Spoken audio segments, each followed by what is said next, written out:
రాష్ట్ర ప్రభుత్వం అటాచ్ చేసిన అగ్రిగోల్డ్ భూముల్లో ఉన్న కలపను రాజకీయ నాయకుల అండదండలతో దోచుకుంటున్నారని అగ్రిగోల్డ్ కస్టమర్స్ అండ్ ఏజెంట్స్ మూడు వెల్ఫేర్ అసోసియేషన్ గౌరవ అధ్యక్షులు ముప్పాల నాగేశ్వరరావు ఆరోపించారు. అగ్రిగోల్డ్ ఆస్తుల పరిరక్షణకు బాధితులకు న్యాయం కోసం ప్రభుత్వం ప్రత్యేక కమిటీ ఏర్పాటు చేయాలని వారు డిమాండ్ చేశారు. విజయవాడ దాసరి భవన్లో AgriGold customers and agents welfare association ఆధ్వర్యంలో మీడియా సమావేశం నిర్వహించారు. ఈ సందర్భంగా ముప్పాల నాగేశ్వరరావు కమిటీ ప్రధాన కార్యదర్శి తిరుపతిరావు మాట్లాడారు. నెల్లూరు జిల్లా వైకుంఠపాడులో అగ్రిగోల్డ్ కు సంబంధించిన భూముల్లో జమాయిల్ చెట్లు ఉన్నాయని, ఆ చెట్లను నరికి కొంతమంది రాజకీయ నాయకుల అండతో కలపని దొంగలిస్తున్నారని ఆరోపించారు. దోపిడీ జరుగుతుందని రెవెన్యూ అధికారులకు ఆధారాలతో సహా చెప్పినా పట్టించుకోవడం లేదన్నారు. ప్రభుత్వం స్పందించి అగ్రిగోల్డ్ ఆస్తుల్ని పరిరక్షించాలని, లేని పక్షంలో బాధితులతో కలిసి ఉద్యమాలు చేస్తామని హెచ్చరించారు. సోమవారం నెల్లూరు జిల్లా కలెక్టరేట్ వద్ద ధర్నా చేయనున్నట్టు తెలిపారు. ఈ నెల 12, 13వ తేదీల్లో రాష్ట్ర స్థాయి సమావేశం నిర్వహించి భవిష్యత్ కార్యాచరణ ప్రకటిస్తామన్నారు.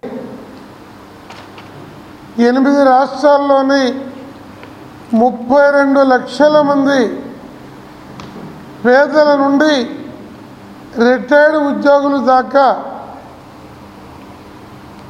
దాదాపు 7,000 కోట్లు డిపాజిట్ కలెక్ట్ చేసింది. ఈరోజు ఆందోళన అనంతరం 23,000 ఎకరాలు ప్రభుత్వ కస్టడీలో అటాచ్మెంట్ చేయబడి ఉన్నాయి. లక్షల చదరపు మీటర్ల ఖరీదైన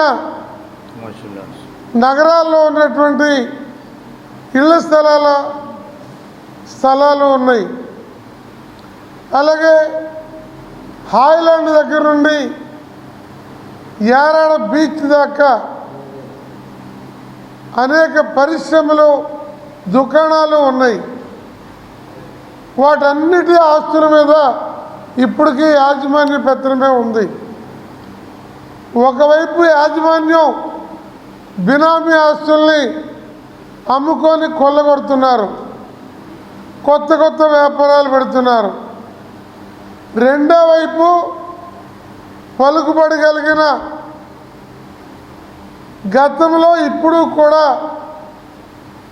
కొంతమంది రాజకీయ నాయకులు వీటిని అమ్మి సొమ్ము చేసుకుంటున్నారు.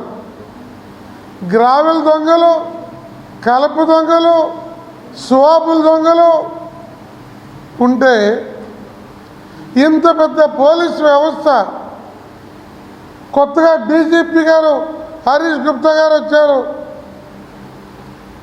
హోంమంత్రి పవర్ఫుల్గా ఉన్నటువంటి అనిత గారు ఉన్నారు, ఐపీఎస్లు ఉన్నారు. కానీ దొంగతనం జరుగుతుంది. ఇక రెవెన్యూ డిపార్ట్మెంట్ అయితే వాళ్ళ కళ్ళకు కట్టినట్టు ఫోటోలు తీసుకెళ్ళి చూపించిన 10 లారీల కలప అక్కడ స్టాక్ ఉందని చెప్పిన తహసీల్దార్ ఈ క్షణానికి దాన్ని హ్యాండ్ ఓవర్ చేసుకోవాలా. ఇదేమి చోద్యమో